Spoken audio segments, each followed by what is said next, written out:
Australia, of course, is a country that loves the idea of migration. We're going to see some talented new Australians grow. And of course, when it comes to increasing your population, it's really three factors: births, deaths, and migration. And of course, today, Australia is around 26.5 million. We're well on our way to 30 million. And we'll be closer to 40 million people by mid-century. So we have a massive population coming into the country, and of course, our own births and deaths. And population brings a demographic conversation.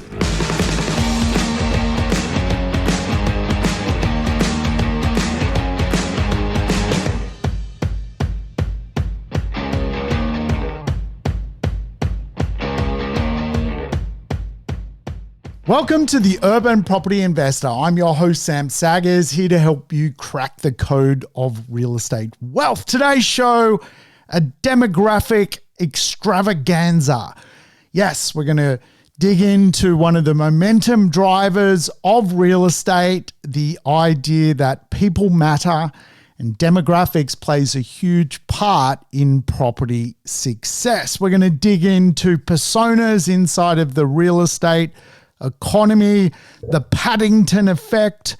We're going to discover some cohorts you need to know about, learn about suburb cycles, touch on the 4X growth plan, and have a generational conversation. Does that sound enticing?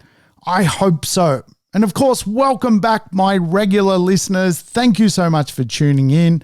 And of course, thank you for those that have left a review. Now, I'm going to do a bit of a shout out, in fact, to a couple of people who've reviewed. And I appreciate your review. It has lit up my world. So firstly, Brave 55555 Brave 55s has left a message, and wow, thank you very much for your brutal commentary on property wealth. Thank you, Brave 555. Much appreciated. And I've got another one from T from Sydney, not just, it's actually T-E-E-E-E-E. So there's 5 E's in the T. T from Sydney, just one word, legend. So I was saying this the other day, I don't think females use the word legend. So I'm pretty sure T555 is a fella. So thank you, Brave 555 and T555. Thank you so much. And of course, David has left a message. David Gerard, thank you for your message as well. And M Rose, you get the shout out. You listen every week. Love the podcast. It's different. Yes, we're different here. We pick on gopniks. We talk about not ending up at Lake Weirdo, and we talk real estate. So thank you for coming to this different podcast. We try to be different here, do it different. We don't want to be accused of being boring, do we? So let's do today's program. We're going to, are you ready to go on a demographic odyssey? Well, I hope so. Today is all about the momentum driver of demographics, which is a big part of my 4X growth plan. And of course, you guys know the 4X growth plan. It's a big, big part of property success. And really, when I delve into market drivers, there's 6 of them in real estate. There is, of course, long-term factors such as population growth, the economy, and infrastructure growth, often as we refer to as PI. And then we have more short-term factors which are going to drive growth over a certain period of time, which include demographic factors. Demographic factors play a part, along with, obviously, supply versus demand, and the performance of a rental return or yield performance. So recently we caught up with Jeff Brayley, old Jeff from McCrindle. And of course, he left us some information to work with when it comes to demographics. And I think it's just fascinating. I've been a big believer in the study of what people do and how they react to real estate markets, and of course, how they adore suburbs and have long since linked that to successful outcomes in real estate. Now, today in Australia, there are 6 generations. The first generation is the builder. The builder built this whole concept. They built the economy, they built the stock market, they built the housing market, they built the framework of what a modern society is, and they built it through some pretty hard times. If you can imagine, they were born basically just before the Great Depression and all the way through to World War II. And they were really born during that period of just total world chaos. And today they are our much older part of our community. They're in their 80s. And, most of the people you meet in their 80s are wise old foxes. They've usually got some pretty interesting information to relay. And of course, the builders had the boomers, and the boomers today are anywhere from sort of 60 to sort of 75 odd years of age. And the boomer generation, as we know, is one of the luckiest generations to have lived. They all bought real estate for a can of Coke, and today that real estate is worth a bucket load of money. They're very frugal. They tend to hang out in coffee shops and have $3 muffins and $2 coffees. But let's talk about these frugal people that live in $5 million houses and drink basically frugal coffee. Then we have Generation X, which I'm a Generation X. Today, Generation X are at their peak level of income. They are really the people in charge of companies today. They are the politicians in charge of states, territories, even the Australian government. Generation X today are the CEOs of big companies. And really, when you understand that generation, they are in their 40s to mid 50s and were born anywhere between 1965 and 1979. And if you want to know my birth year, I'm a 1975 person. And of course, then we have the Gen Ys, sometimes known as the millennials. They're basically anywhere between sort of 30 to sort of 44. And generationally, the millennials today are going through a cycle of starting families. So we've seen a huge demographic influence from them, certainly looking for different types of property accommodation going into their family formation stage. The 5th generation is Gen Z. These are people you're probably discovering in your workplace that are quite strange, little young critters, and they are really entering the workforce. And then after that, we have Gen Alpha. Gen Alpha are basically sort of under the age of 13, and they are suggested to be a massive, massive generation coming through the system. When we look at the boomers, really, according to McCrindle, the most top fear for a baby boomer today is they won't have enough money to live comfortably in retirement. It's around 55% of baby boomers that fundamentally don't have enough money. And despite me saying many bought real estate for a can of Coke and are frugal muffin eaters, many aren't. In fact, more are headed to the pension line. And of course, many boomers as well today one of their biggest fear is now suffering a long-term illness. Over 54% of boomers worry about that. So you can see today, people in their late 50s, early 60s into their 70s, this is their concern.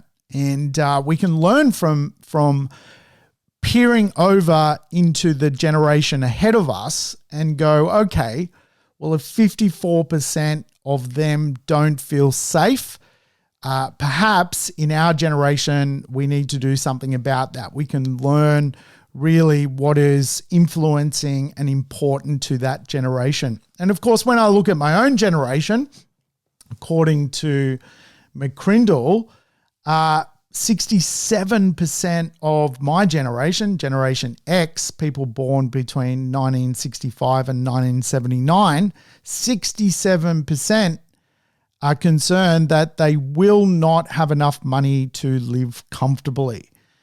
And wow, that's a big jump from the generation before them. And so you can see it's starting to even get worse, this conversation about having enough money to keep up with the world we live in. All the more reason to take care of your own wealth, by the way. And of course, Generation Y, the millennial, having family, one of their biggest concerns is now not reaching their full potential. And of course, perhaps that is linking now to the fact that they are starting a family. And sometimes when you start a family, you have to give up certain things in lieu of looking after the little ones. So interesting things coming through the system. In fact, when you analyze the top fear of basically Generation Y, it is also not having enough money. And unbelievably, even though those new young workers to the system, Gen Z, that were born between 1995 and 2009, their top concern, they won't have enough money. And also equally, another concern for them is over 50% of them, or around 50% of them, believe they won't ever own a home. They'll be renters for life. So pretty crazy. As you can see, there's a bit of a spiral where the boomer isn't really concerned about not having a property, but they're concerned about running out of money. The Gen X is definitely concerned about running out of money. Gen Y concerned about running out of money and not reaching their full potential. And believe it or not, the new workers to the system are very concerned about not being able to ever own a home. And of course, Gen Alpha is a generation which is suggested to end up being one of the biggest generations to ever live. If we think about the growth spurt, which is due to unfold, we've got a new generation unfolding into the system, and they'll be in the millions. But Australia, of course, is a country that loves the idea of migration. We're going to see some talented new Australians grow. And of course, when it comes to increasing your population, it's really three factors: births, deaths, and migration. And of course, today, Australia is around 26.5 million.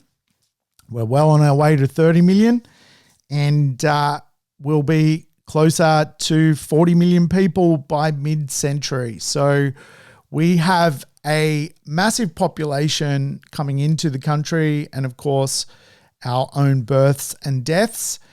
And population brings a demographic conversation. Obviously, demographics is kind of the baby of population. How people choose to spend their money, where people choose to go, how people choose to identify themselves. It's a demographics conversation. And of course, culturally, we have a lot of people coming in from many countries across the world. We are attracting skilled migrants from places like the Philippines, Vietnam, South Africa. Our largest cultural cohort comes from India and then from China. And so Australia is very much a fusion today, an Anglo-Indian, Asian fusion. And when you sort of walk the streets, you'll obviously see how multicultural Australia tends to be. And of course, we run a skilled migration policy of, as much skill as you can bring into the economy. Nurses, accountants, chefs, engineers, tax professionals. Like, these are all people where skilled migration program is targeting basically more white-collar workers coming into our economy. In some respects, I would argue that right now we need some unskilled people coming into the economy, not just more skilled people. I think, there is a lot of dirty jobs out there that some muscle could be used. And, I'm a believer in, we can't just create white collar jobs. There needs to be other jobs as well. And certainly I think, we could open our doors to some lower paying sort of jobs, so to speak, so that, some inflation could come out of the system. But as we know, when property is influenced by people, particularly a population increase, there is generally a correlation of economic output and, of course, a correlation of properties improving in price. And as a population increases, there is actually data to show that naturally properties also increase. When your population increases by 1%, you're generally getting a growth rate of anywhere to 3 to 4% off the back of that. It could be spread out, it could be refrained growth, or it could be instant growth. But generally what happens is 1% population growth equals around 4% property improvement in price, 4% value. So demographics is a baby of population. It is basically not necessarily a idea around, just the nuance of population coming, then everyone's a winner. When you think about demographics, you're really drilling into the different preferences a demographics has, different income levels, different types of housing that people want. It's not macro conversation. It's far more a micro conversation. And of course, it's a big, big part of my 4X growth plan. What motivates people, what motivates their behaviors, what motivates their lifestyle, what motivates their beliefs, what motivates their values. And if we as business owners, being property investor business owners, know what our customers want, then we as business owners can make better decisions on what type of product we're going to offer the marketplace. Remember, your job as a property investor is to choose a product. You're in the product business. The product, of course, is a property. It's 4 walls and a roof. It's some land. It's a set of stairs. It's a bedroom. It's a backyard. It's a rooftop garden. It's an apartment building. You're in the product business. Products obviously connect to people. And so this is where, if we start to understand demographics a little bit better, we can connect the right product to the right people. And if done really, really well, we can see a correlating capital growth rate off the back of that. Now, I love living in Sydney because I often think Sydney is the leading marketplace when it comes to the study of people. There is a lot of different people in Sydney. It's very multicultural. And of course, its real estate market is 10, 15 years ahead in price. It's really 1 to 2 cycles ahead of every other marketplace when it comes to its price metrics. And it's really just how Australia was settled. Sydney was really the first choice of settlement, and it grew the fastest. It sprawled the fastest. It ran out of land the fastest.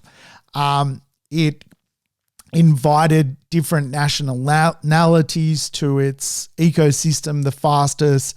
And so you get this very good viewpoint, this very good voyeur point by living in Sydney and using what works in Sydney and taking it out of Sydney to apply elsewhere. And so, I'm just a massive, voyeur when it comes to the idea of demographics, that, okay, that suburb does this. That's very similar to another suburb I know in another city. Could that other suburb in another city actually do what its cousin has done in Sydney, its cousin suburb? And so when we think about what that is, it is known as the Paddington effect. Now, the Paddington effect is a real estate economic principle whereby a phenomenon is observed from various cities around the world, whereby a neighborhood or a suburb is named Paddington.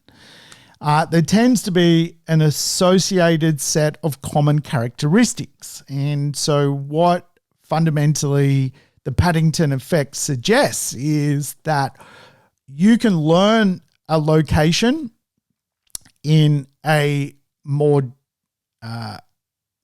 affluent Paddington and take what that Paddington effect has unfolded in that city and go and apply the same rationale and get the same result elsewhere by buying a property in a different Paddington. I don't know if I just explained that very well. I don't feel like that came out at all well. I was very tongue-tied. There's too many Paddingtons. But effectively what the Paddington effect says is, okay, study Sydney's Paddington. Can you find another Paddington in Australia? Because it should effectively mirror what Sydney Paddington's gone on to do. And of course, if you know Sydney's Paddington, it's an expensive place. It is an amazing place. It's got one of the most highest square meter rates in Australia per square meter. They're beautiful little architecturally stunning place. And so if we were to look at Australia's Paddingtons, we've got one in Brisbane and we've got one in Sydney. Now, if you were to look at Brisbane's Paddington and you would look at the location, it's basically a few kilometres from the city. It's known for its charming tree-lined streets and Queenslander kind of housing. If you look at Paddington, it's a couple of suburbs away from the city. It's relatively close to the city and it's got this kind of also charming tree-lined vibe. If you were to look at the housing in Paddington, it's traditional, architecturally pleasing Queenslanders from basically early settlement. If you were to look at Paddington, Sydney, it's Victorian terraces from early Sydney. It's really, both suburbs carry a distinctive architectural style when it comes to their housing. If you were to look at Paddington, Brisbane, and you were to look at the culture and lifestyle, it's very vibrant. It's boutique shops, cafes, art galleries. If you were to look at Paddington, Sydney, it's very vibrant. It's boutique shopping, trendy dining, and art galleries. And so both suburbs are very sort of upscale and in line with each other, the Paddington effect. If you were to look at the personas, the demographics inside of both areas, young professionals, well-trodden families, and generally, you're getting this higher income, creative type in both suburbs. If you really drill into the personas, they're creative, they're artistic in both neighborhoods. And if you were to look at the amenity of both neighborhoods, both have great green space nearby. Paddington, Brisbane is surrounded by lush parks and greenery, and Paddington, Sydney is surrounded by really Centennial Park, which is again this green space offering. Now, the point of the conversation of the Paddington effect is that what we're studying there is really the location, the housing, the culture, and the persona. The people really, I guess, are a big part of really how the Paddington effect works. And so when we consider the Paddington mirror, it's really housing similarities, cultural similarities, persona similarities, amenity similarities, and location similarities. And of course, the argument then is, well, if we're going to study demographics and we can simplify that using the Paddington effect, can we actually use the Paddington effect to make money out of real estate and just simply, choose a like for like and get an ultimate result? Well, I certainly think you can, but I will teach you there are some, I guess, snakes and ladders that you're going to go through to get the result. And even if we were to study Paddington, Brisbane and compare it to Paddington, Sydney, both areas are, highly popular and will continue to get fabulous capital growth rates. But, there's certainly no catch up from Brisbane Paddington to Sydney's Paddington at this point. And there's nothing wrong with that. It's just simply the two marketplaces continue to grow in their own right, in their own character, in their own economy. And we'll talk a little bit about that. So I guess the question is, can you use your knowledge of demographics to take the Paddington effect and successfully apply it from one city to another city? And I think you can. I've certainly used this model. I recently studied Surrey Hills, Sydney, an area which was basically created by Mark Foy. Mark Foy was effectively a retailer. Mark Foy started some factories in Surrey Hills. If you're not familiar with Mark Foy, it used to be a department store which had its own manufacturing and production. And today we've only really got David Jones left here in Australia, but prior to that we had many different stores, and one of them was Mark Foy's. Now, Surrey Hills even has a building named after Mark Foy. In Collingwood, the Foy and Gibson region was also owned by Mark Foy. Mark Foy basically had old warehouses and manufacturing houses in both Surrey Hills and Collingwood.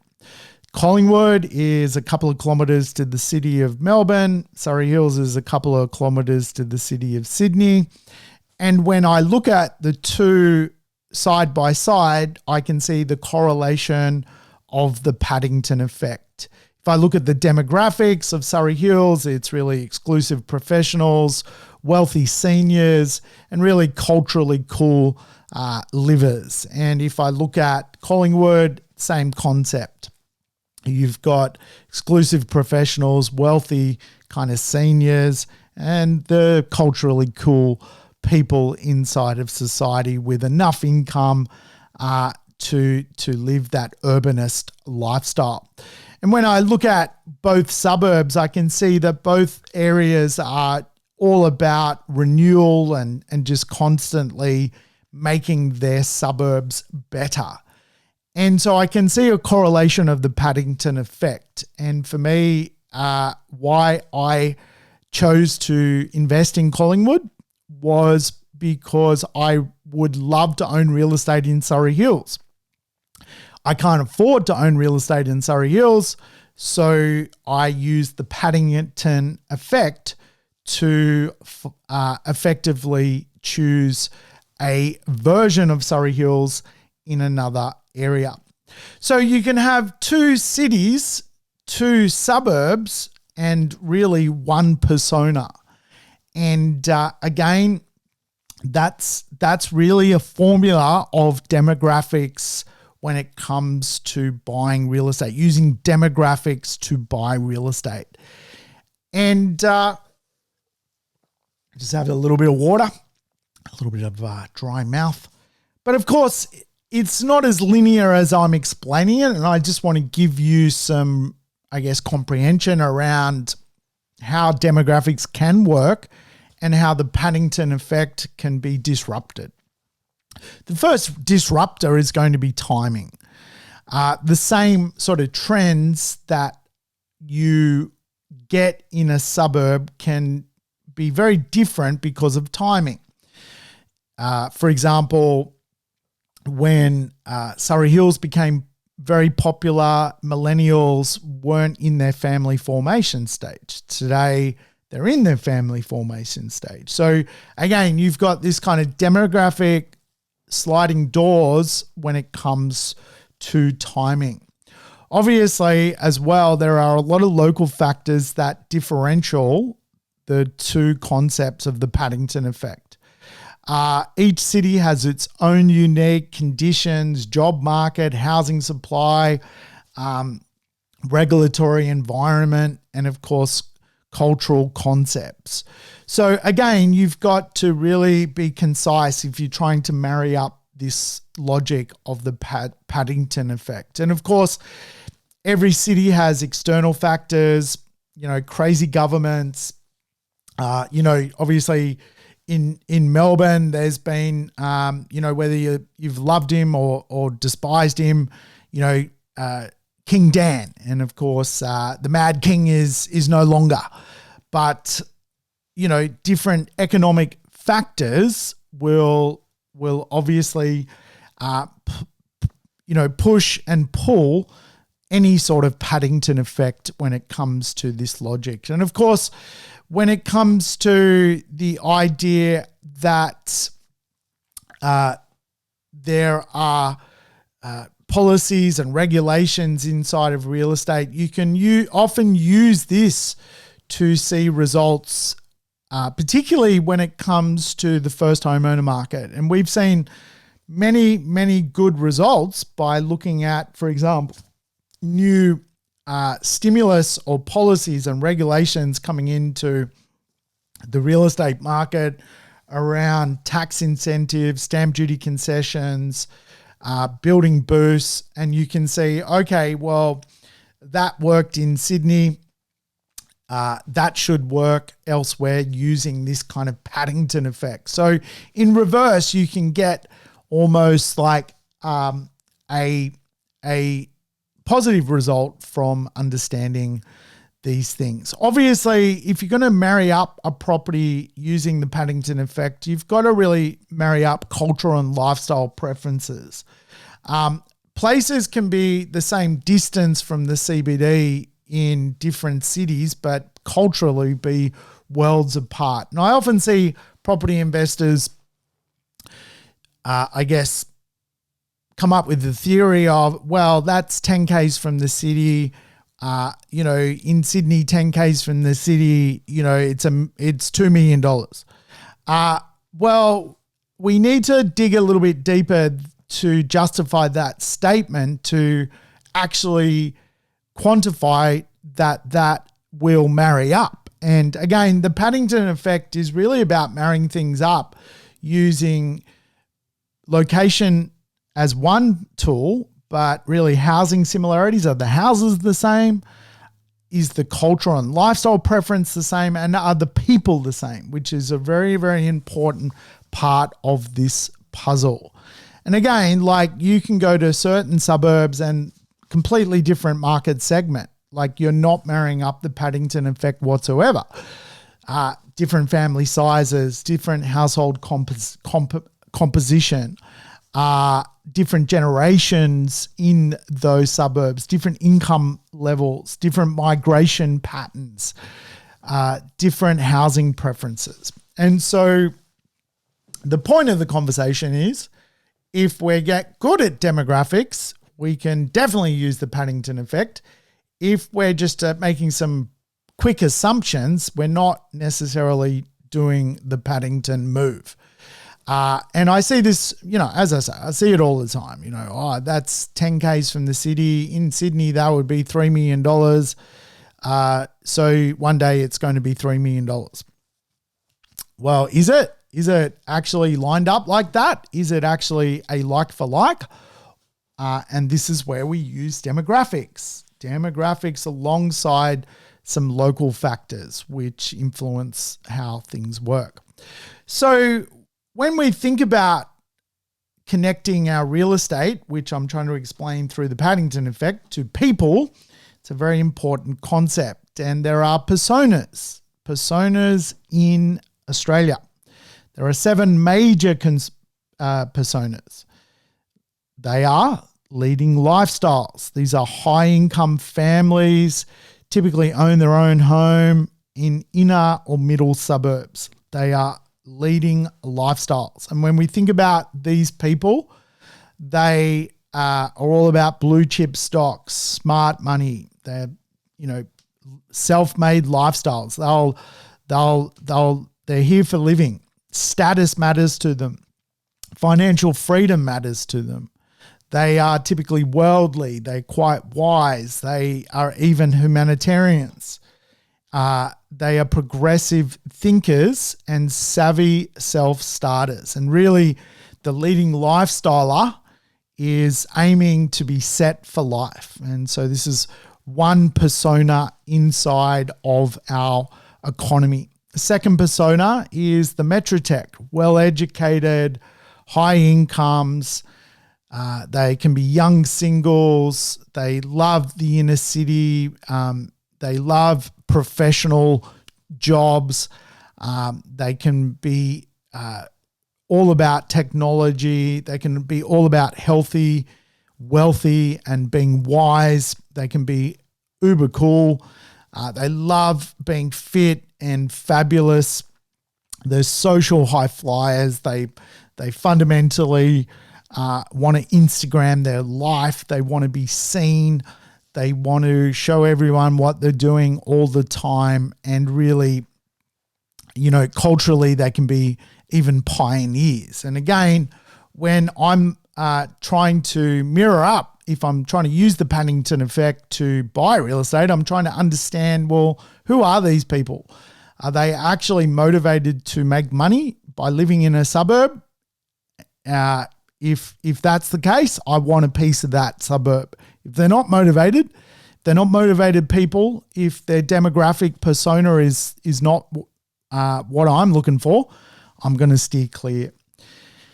The next group, if you like, is today's families, young families in those outer middle suburbs, full-time workers earning above average incomes.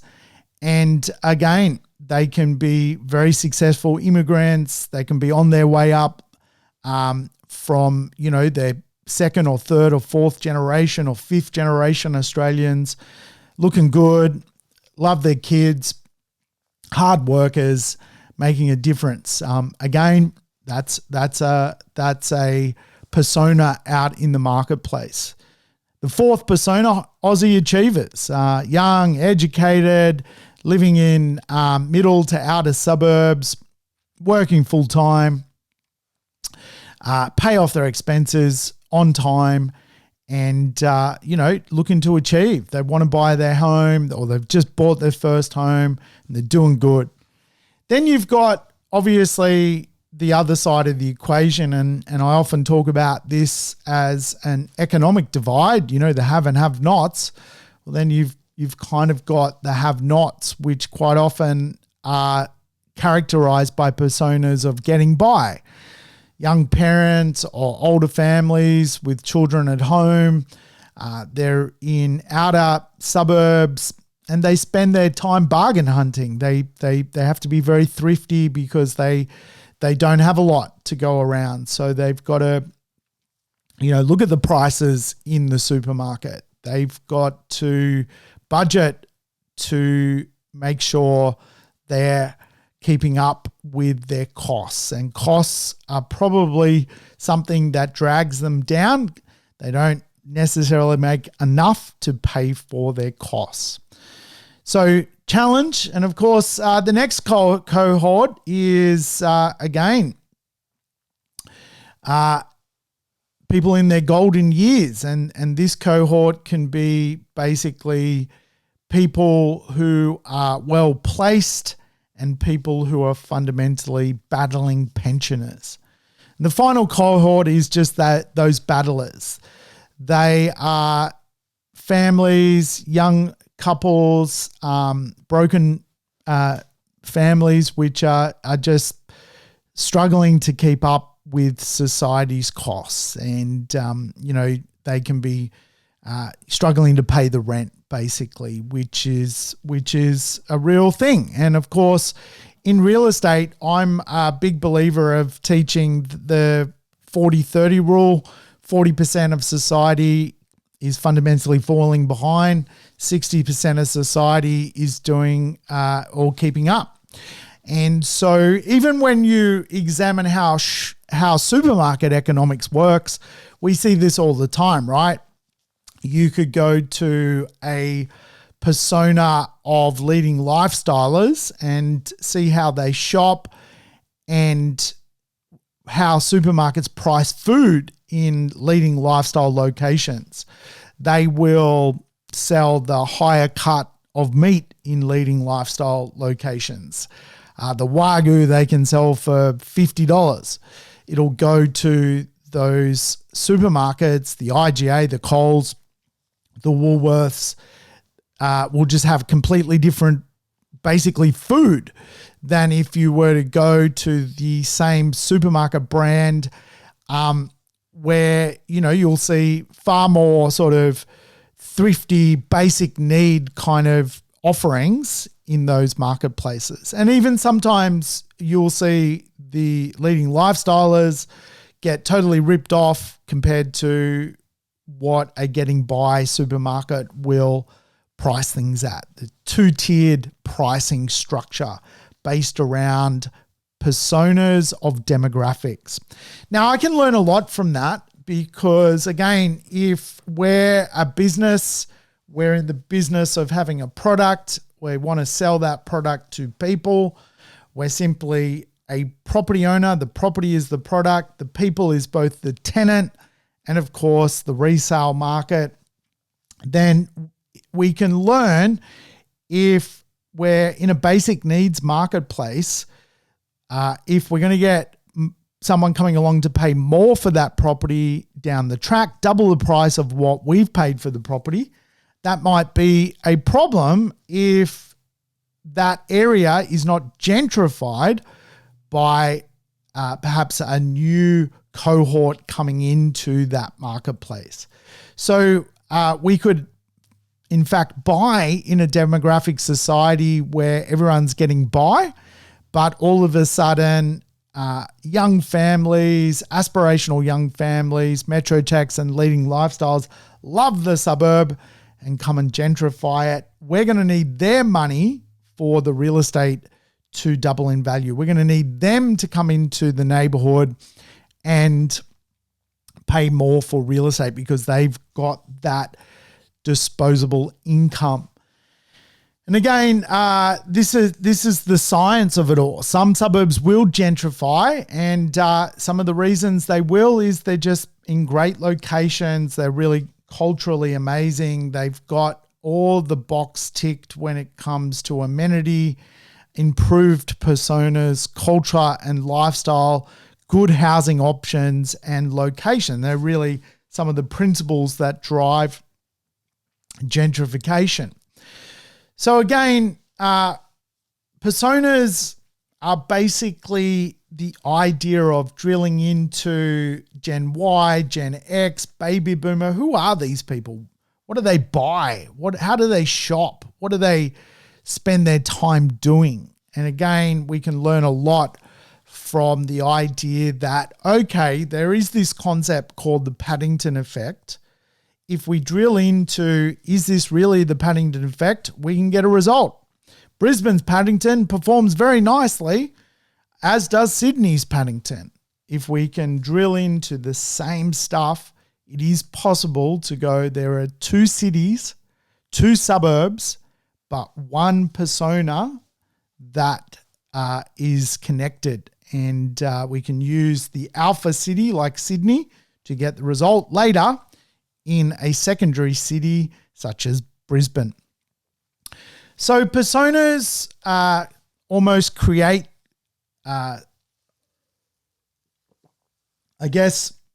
cohorts or sub-personas. And if you were to look at leading lifestylers, there is sort of cohorts: blue chip, smart money, self-made, status matters. These are all the buzzwords. And, I just simply try and break it down using Gopnik economics, because I would like to explain, how things really are out there in the real world. So I use some language around how demographic struggle street works and demographic smart street works. And again, this is just pulling that data from Gen Y, millennial, then the personas, and then going, okay, well, according to the Australian government, 40% of Australians spend over 30% of their income on housing and can't keep up with the cost of living. When I look at the 7 personas, 3 of the 7 personas are not keeping up. So it's quite accurate. So if I was to break down how the personas as cohorts link to real estate, I would then, from a demographic point of view, create some labels. And labels are never nice, but these are the types of people in society that are out there. The first one is the disadvantaged fringe battler. They typically are living in never to be gentrified housing. They either own it as someone paying off a debt or renting it. They are broken dwellings, the disadvantaged fringe. And again, I'm not such a big investor personally in the disadvantaged fringe. I've heard many people talk about the, affordability, but I don't think affordability is the right word. Probably cheap ability of that area as a great investment concept. Go into basically a broken neighborhood and hope for the best. I've never seen any evidence that works out, but hey, I'm happy to be proven wrong. So the first demographic on Struggle Street is the disadvantaged fringe battler. I wouldn't be trying to use the Paddington effect going, I've bought in a disadvantaged fringe battling suburb in Sydney. I'm going to go and do that in Perth. I don't know if that's a good idea. And for the reasons, again, different economies, don't know. The next demographic on Struggle Street is multicultural first generation, renting basically with the diaspora and basically holding on. So obviously we get new immigrants coming to Australia.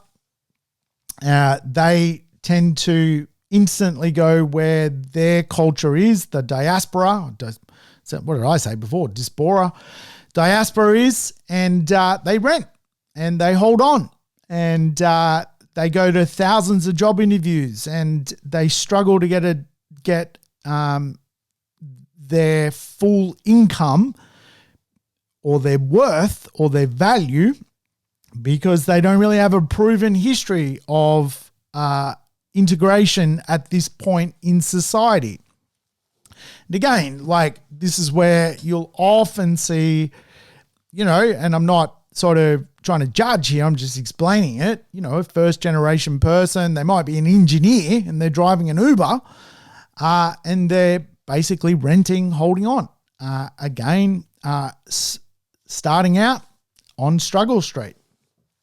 And, this is the type of renter that, again, you go, do you want real estate connected to that section of the market? I don't know. Doesn't really rock my boat. May rock your boat. Not sure. Then you got battling urban. Working adults who can only pay student rent. We see this all the time. Like there are people in society who basically can't comprehend that the cost of living goes up, and they can't comprehend that they should be paying more rent than they did 20 years before as a student. And so they battle. They typically are living in those urban areas, quite often even close to the city. And again, if you're going to buy real estate close to the city, generally the battling urban person is buying renting the most broken real estate because they can't afford the better real estate, and they're sharing and just battling. This is demographic struggle street. Then you've got stressed seniors on the pension, and they tend to be under a lot of rental stress. Probably one thing I learnt as a property investor, I bought a property, a very, very inexpensive property in a small town in New South Wales. The town was actually Casino. I bought a property there. Look, it only cost me like $100,000. And my tenant was a pensioner. And when I bought it, I was more enthusiastic about spending $100,000. This was ages ago. I was like, wow, this is great. $100,000. I've got, I think I was getting $175 a week in rent. And then what happened was all the other properties nearby started to get rent increases, and I had this pensioner living there. And she would basically kick and scream every time I tried to raise the rent. $5 was a lot of money. In the end, I just went, wow, this is Gopnik real estate. I'm getting out of this stuff. This is not going to make me wealthy. This is just fool's gold when it comes to real estate. Buying a cheap property, having a pensioner live there. The rental stress for the stressed senior on the pension is not going to make you wealthy, having them connected to your real estate. So I bailed, sold up, took off, and never looked back, to be honest with you, at that model of real estate. So again, the rental stressed senior, they're probably renting, a little villa, which is a bit run down, and I'm describing the property I bought, a little bit run down, and even they don't want you to renovate. Don't come and renovate. Don't add any value to the real estate, because they obviously realize that the rent has to go up if you do that. So, yeah, wouldn't recommend it. Certainly, I felt a bit sort of guilty as well, having these kind of economic conversations connected to, a much older person.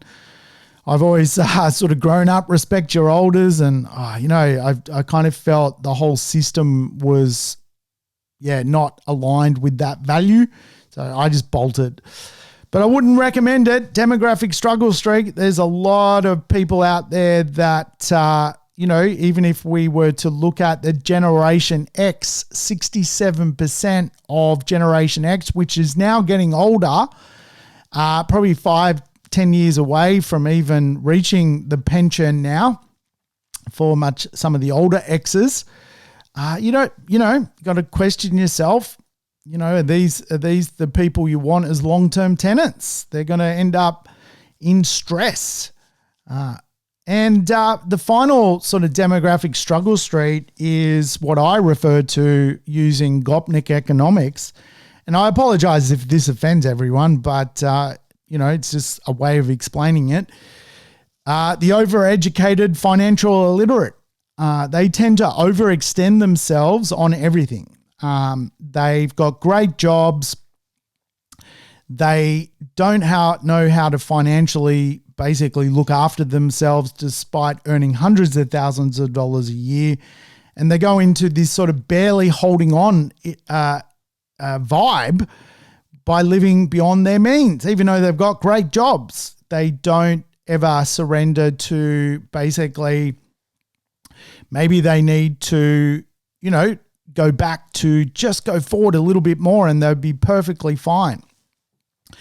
And so there's plenty of people like this I meet that, have had quality jobs. They've worked for Channel 9 for 20 years and they've made lots and lots of money, but they've got nothing in the bank to show for it. And when you analyze why, they've lived a life which has, in some respects, been living beyond their means.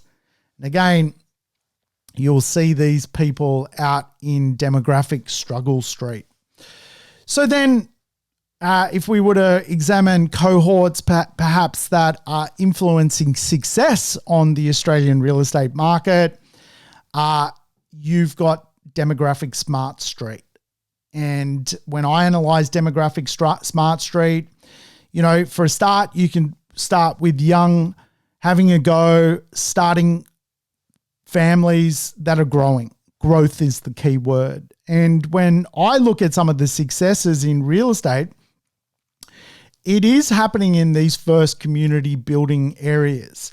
And often, when we examine where first homeowners go, they will go to new land corridors, greenfield communities to start a family. And if we obviously link the millennial family movement right now, for the next 5-7 years, there's going to be some big growth in effectively housing, particularly connected to young people having a go and starting growing families. And without question, it's seen capital growth over the last 5 years, and I think it'll see some more capital growth over the next 5 years. And again, not every land corridor is good. Some are terrible, that is for sure, but certainly some of those beautiful communities that are growing are doing really, really well from a capital growth perspective. And we can see the demographic is, again, young families having a good crack at it. They're getting out there. They're not suffering mortgage stress. They are willing to fight for what they have. And they will get through the current economic interest rate cycle. They will have beans and rice. And they will see their real estate perform. Demographic smart street. The next demographic smart street cohort is the wealthy senior. Now, they're out there, as we realize right now, 45% of baby boomers are not concerned about their economic future. There's a lot of money tied up in that 45% that are not concerned about their economic future. In fact, if we even look at the first homeowner market, the young families having a go, a lot of them that are successful are actually getting money out of their wealthy parents that are baby boomers. And, there's some articles, you could easily Google some articles pertaining to exactly that they are getting backed up by some serious cash. So it's interesting. It's happening right now. grandparents are helping their grandchildren. Parents are helping their children get into a healthy property world. And again, you can use good examples of first homeowner communities in Sydney. If you can mirror them in Brisbane or Perth or Melbourne or Adelaide, you can take the Paddington effect. But you've got to really drill into who these people are, the demographics. Are they similar people? This is what I'm trying to allude to. It may just be a house and land community with not similar people. So will you get the same effect? You have to question yourself. That could be in the outer suburbs, the middle suburbs, the inner suburbs. It all has to do with demographics. So young people having a go, starting growing families. First cohort, second cohort, wealthy seniors. Third cohort, aspirational new immigrants that become first home buyers. And again, what I love about Australia is you've always got new people arriving, and many of them are absolutely hungry to get onto the property ladder. And I see absolutely some mayhem that unfolds from new aspirational immigrants. They go for it, man. Like they probably realize just how golden the opportunities are here in Australia and don't come with any limiting beliefs. And again, many of them will jump into your more first homeowner areas and drive property success. Very different to first generation multicultural renting and holding on. You kind of no different to people who are second, third, fourth generation. You get a split as new people arrive. Some become very aspirational, some barely hold on. It's really the two worlds. The next demographic cohort is mature, stable families. And these tend to be in those middle suburbs, wealthier suburbs even. They're stable. They've been around for a long time. There's intergenerational wealth. And, there's a lot behind the stability of those families. And you often see them owning suburban homes. There's a lot of wealth in there in how they've developed over time. Now, I often see mature, stable families as quite often, very lucky that their parents before them, their parents before them have all had this kind of stability that has helped grow almost family intergenerational wealth. And so it's interesting, right? You get this kind of cohort. They know what they are. They've been around the block. They're old generation money, very mature, very stable. And, if I was to explain, my family tree, it goes back 5 generations. And, I would consider myself part of that mature, stable family, intergenerational wealth world. If I look at my mum's side, Amadeo, he arrived from Italy, Tuscany, Italy, Lucca in 1860. He went to the goldfields in Perth. He had a son, which he also called Amadeo. Amadeo's son, which changed his name to Thomas. Thomas had Lily. Lily had Anne. Anne had Kay, and Kay had me. And so you can see there's a quite a long lineage here in Australia where you've got a transition of wealth unfolding, even at a little bit, and you get this more mature, stable kind of cohort, which I would describe myself as a person who has evolved in such a way. And it's not to say I'm better or anything. I'm just saying that's the reality of a difference between almost like an aspirational new immigrant to the opposite to that intergenerational transformation unfolding. And you get that. Affluent loner livers, more than enough income to pay the rent, to own their own apartment. And you see this. Affluent loner livers, a demographic smart street. And if I look at some of the properties I own, they're rented to affluent loner livers.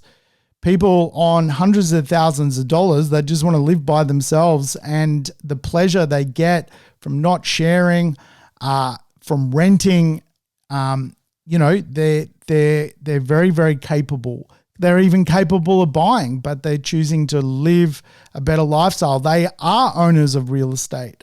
They just don't want to live where they own their real estate. Affluent loner livers. Probably one of the most wealthy cohort is exclusive professionals. They tend to live in wealthy suburban homes, urban apartments, or even lifestyle apartments or lifestyle homes in lifestyle areas. And so, again, demographic smart street. If you can own real estate next to mature, stable families, affluent loner livers, exclusive professionals, wealthy seniors, those downsizers with monies, aspirational new immigrants, young people having a go, growing beautiful communities, you're going to make money. And of course, the final demographic is that suburban mainstream upper middle class marketplace. They typically love houses. They're in those middle suburban rings. And from a capital growth perspective, these areas have always done really, really well. So what you got to do to play the Paddington game is you've got to find a suburb. You've got to marry the suburb up to another suburb, but you've also got to marry the personas up. Do the personas actually match? And again, suburbs have life cycles, and you've got different people coming in and out of suburbs at different times. And to work on Paddington economics, you got to marry it up. So what a lot of investors choose is actually the wrong combo. And, I've tried to allude to trying to get this combo right. It's a little bit, would be easier on a PowerPoint slide if I could show you it. But hey, we're podcasters here. But what a lot of investors do is choose a bad combo. Basically a suburb which is not actually mirroring the Paddington effect. It's the wrong suburb. It doesn't have the right cohort of people, doesn't have the right personas, it doesn't have the right demographic generationally. It's not full of millennials, it's full of Gen Xers, etc. It doesn't have the right supermarket economics. You're not dealing with leading lifestylers, you're dealing with Aussie achievers. What happens is it's not all lined up. And of course, you get this misalignment of your expectation. And of course, there isn't, though the location might be a similar distance, the location is completely different. While, a house is a house, the actual architecture style might be completely different. While cultural lifestyle might appear the same, it might be completely different. While the people are people in a suburb, they may actually be completely different, earning different money, doing different things, having different habits, believing in different beliefs. And so again, like when it comes to this concept, it's a great concept to use, but you've got to use demographics to dig into it. And what I often think when it comes to how people approach it is they approach it wrong. And I hear a lot of people go, well, cheap is the answer to success in real estate. So they'll go to a suburb in decline and choose a disadvantaged fringe battler as a persona and, hope that works out. And again, if we were to look at who's in mortgage stress at the moment, it's the battlers. It's the persona of the battler. And I always say this in real estate, the easiest way to picture real estate is the monopoly board. You got four sides to the monopoly board, and I assume everyone would have played. If you haven't, you need to. You've got where the best real estate is, the green and the dark blue. That's the discretionary end of the marketplace. The yellows and the reds, that's the affluent section. The purples and the orange, that's the affordable section. And then the sky blue, and I think it is brown, that's the disadvantaged section or the disinvested section. And so what we're trying to do with the Paddington effect is use the principle that there's two monopoly boards, two cities. Can we actually get a result in the affordable section, the affluent section, or the discretionary section of the market using the idea that young families can make us money because they're having a go in great communities. Wealthy seniors can make us money because they're lifestyle seekers. Aspirational new immigrants can make us money because they will choose a cultural section of society to invest in. By way of example, aspirational new Indian migrants tend to love housing communities. If we can cotton on to where their housing community preference is, it's going to make money. Mature, stable families in wealthier suburban areas tend to make us money. Affluent loner livers that have more income and less expenses tend to make us money in those inner urban areas. Exclusive professionals in wealthy suburban homes, urban apartments, or those lifestyle apartments tend to make us money. These are our neighbors. These are the neighbors of our property as an investment. And of course, that suburban, mainstream, better than middle class marketplace, they tend to make us money. That's what we want. We want to invest where these people are. We don't want battling urban. We don't want broken, disadvantaged battlers. We don't want stressed seniors and pensioners. And we will buy in real estate where there is a mixture of everyone in every suburb. But really what smart demographics is the top three cohorts make up over 50% of the suburb. Now, everyone I've listed from the disadvantaged to first-generation multicultural battler to battling urban, stressed pensioner, wealthy senior, aspirational new immigrant, mature families, they could be in every suburb, but what we're looking for is the majority of the suburb is really the top three of those groupings, if you like, and that's what we're looking for. And we're going to marry that up with a suburb to buy in, and of course, that will allow us to create property success. So hopefully that all made sense. I have a sneaky feeling it may not have. We never know until we get to the end if the property podcast is going to be a success. But hopefully today you've learned about how the Forex growth plan works when it comes to demographics, the different demographic generations and what their biggest fears are, the types of personas in the real estate marketplace, and of course the Paddington effect. That was the mission. Did we succeed? I don't know. Feel free to leave a review. Thanks, folks. I'll catch you on the next episode as we talk more real estate.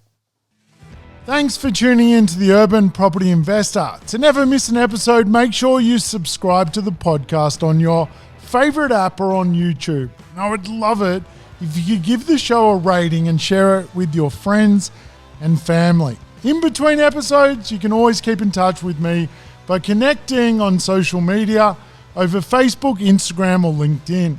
Until we meet again on the next episode of the Urban Property Investor, take care and bye for now.